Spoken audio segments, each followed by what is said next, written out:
On aurait pu vous raconter l'histoire de Jacques qui se porte mieux depuis sa prise en charge au centre hospitalier universitaire d'Angondje. On aurait pu vous raconter comment Christian s'en est sorti, vous dire que Désiré a repris son travail grâce à son traitement. On aurait pu vous parler de Francis, de Sylvie, de Richard, de Bertrand, de Judith. Mais c'est d'André dont on a choisi de vous parler. André Onzangue, la soixantaine, biologiste de profession, souffrant d'insuffisance cardiaque depuis 13 ans, mais en meilleure forme depuis qu'il est suivi à l'hôpital général par le professeur Mimpinda. Comme ça arrive souvent, la maladie a débarqué dans la vie d'André et celle de sa famille sans que personne ne s'y attende. Avant qu'il ne soit reçu en consultation par le professeur Kombila, premier professeur à l'avoir pris en charge au CHU de Libreville, André aura passé des nuits entières à enchaîner les malaises et de nombreuses journées à rester au lit, incapable de mettre un pied au bureau. C'était aux alentours du mois d'août 2003. J'étais souvent étouffé. Quand je suis allé voir le professeur Kombila, ils m'ont passé un certain nombre d'examens.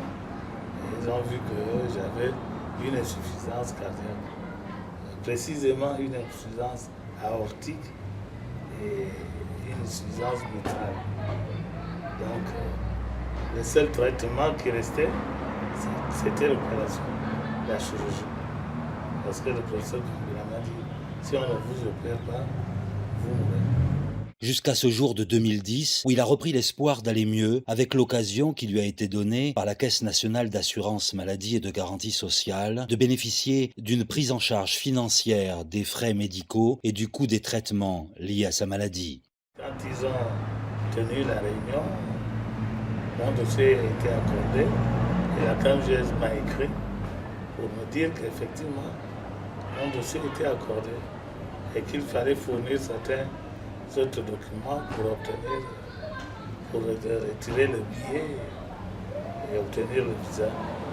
Bon, le reste, c'est eux-mêmes qui ont payé l'hôpital à Paris par leur comptabilité. Je ne sais pas trop exactement comment ça se passe.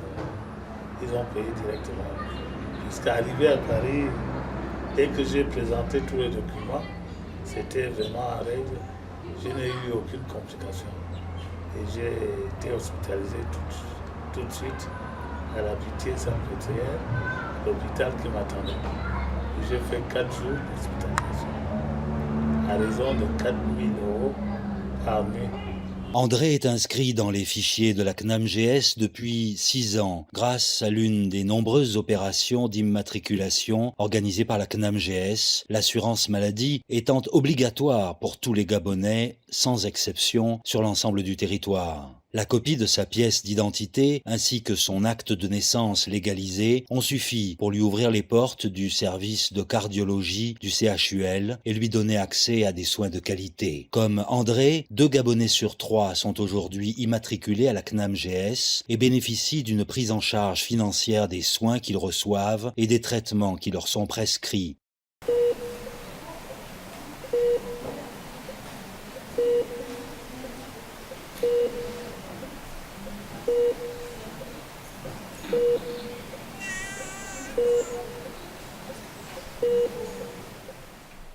La prise en charge CNAMGS oscille entre 80 et 90% pour les patients et leurs ayants droit, conjoints et enfants, étant entendu que les femmes enceintes sont totalement couvertes par la CNAMGS depuis juillet 2012, ainsi que les personnes souffrant d'insuffisance rénale. On ne peut pas passer une semaine actuellement sans qu'on ne parle de la CNAMGS. C'est-à-dire que la politique mise en place en ce moment à la CNAMGS fait que nous essayons d'adapter la façon de prodiguer les soins à nos assurés en fonction des moyens que nous avons actuellement. Il faut reconnaître qu'ils ont beaucoup diminué. Donc, la politique mise en place par la direction générale est de faire venir des spécialistes,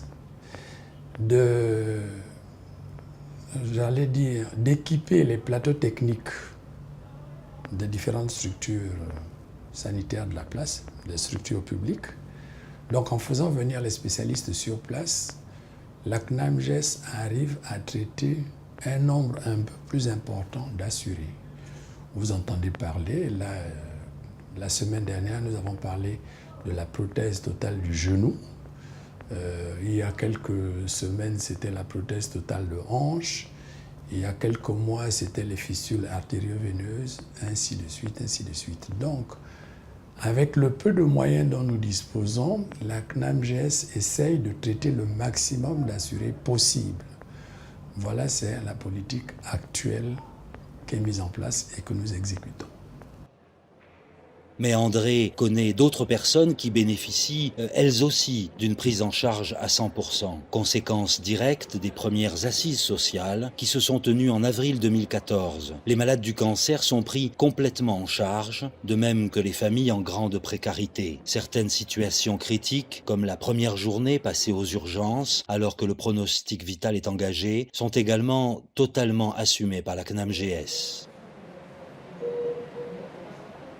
Dans la même logique de vouloir améliorer la santé de tous les Gabonais, les médicaments génériques sont remboursés à hauteur de 80% depuis 2 ans maintenant. D'ailleurs, André en prend, un médicament générique n'étant rien d'autre que l'équivalent d'un médicament original du point de vue de sa composition.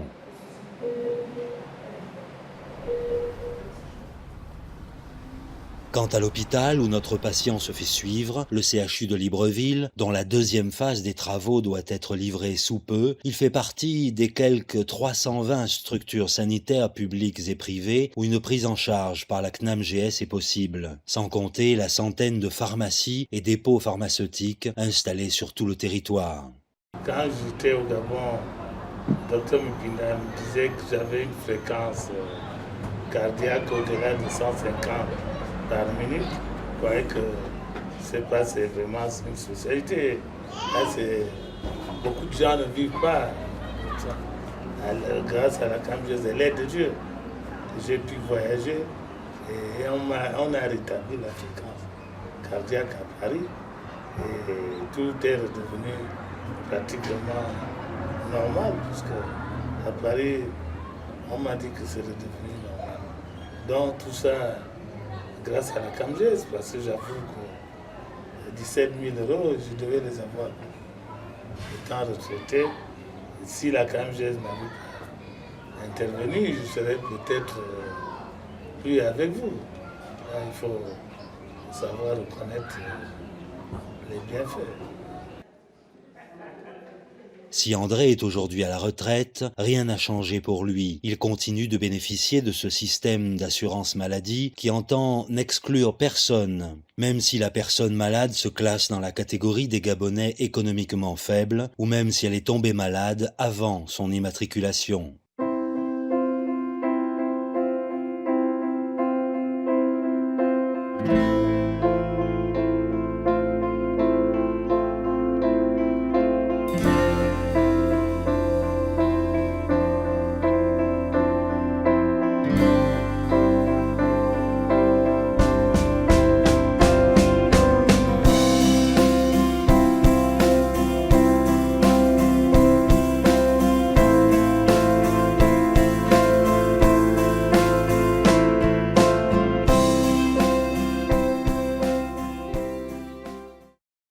Afin que la boucle soit bouclée et qu'aucun maillon de la chaîne ne soit défaillant, une politique de restructuration des services hospitaliers publics ainsi qu'une réorganisation géographique et fonctionnelle des capacités d'hospitalisation ont été entreprises partout dans le pays afin d'assurer une couverture totale du territoire, que ce soit avec des centres de santé régionaux, des structures urbaines ou encore des centres de proximité. Dans la province de l'Estuaire, où vit 65% de la population gabonaise, de nouveaux pôles de soins spécialisés ont vu le jour, comme le centre hospitalier universitaire d'Angondje, qui abrite d'ailleurs sur son site l'Institut de cancérologie de Libreville, le CHU d'Ovendo, spécialisé en traumatologie et orthopédie, le pôle mère-enfant de Libreville est pour sa part en cours de construction sur le site de la Fondation Jeanne Bory.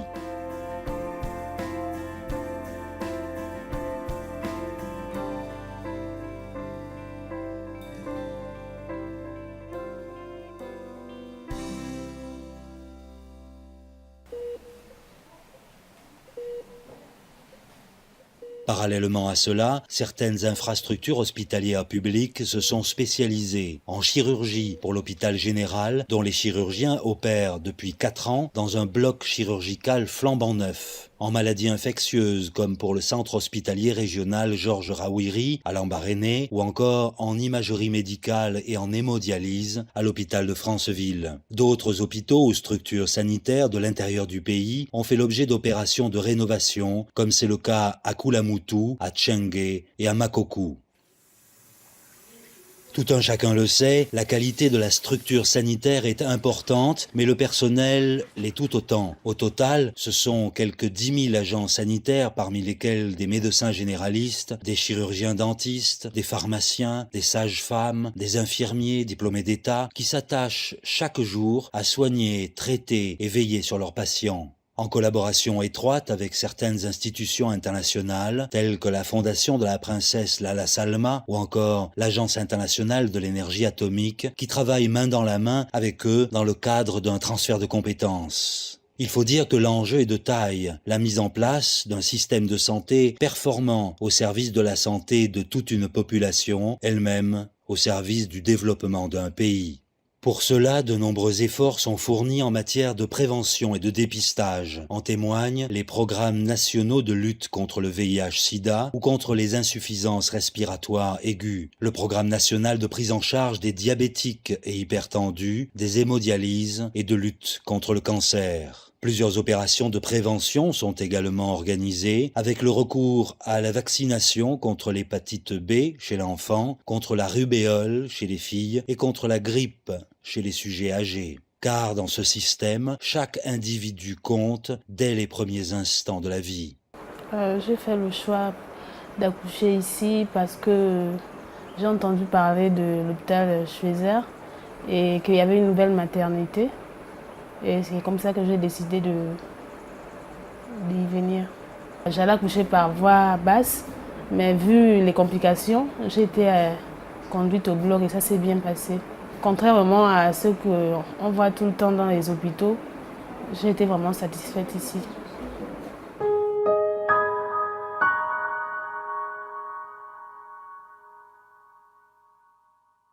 Ce que je pourrais conseiller aux mamans, c'est de ne pas hésiter de venir à l'hôpital Albert Schweizer de Lambaréné. L'accueil elle est bonne, les infirmières sont généreuses et tout le personnel.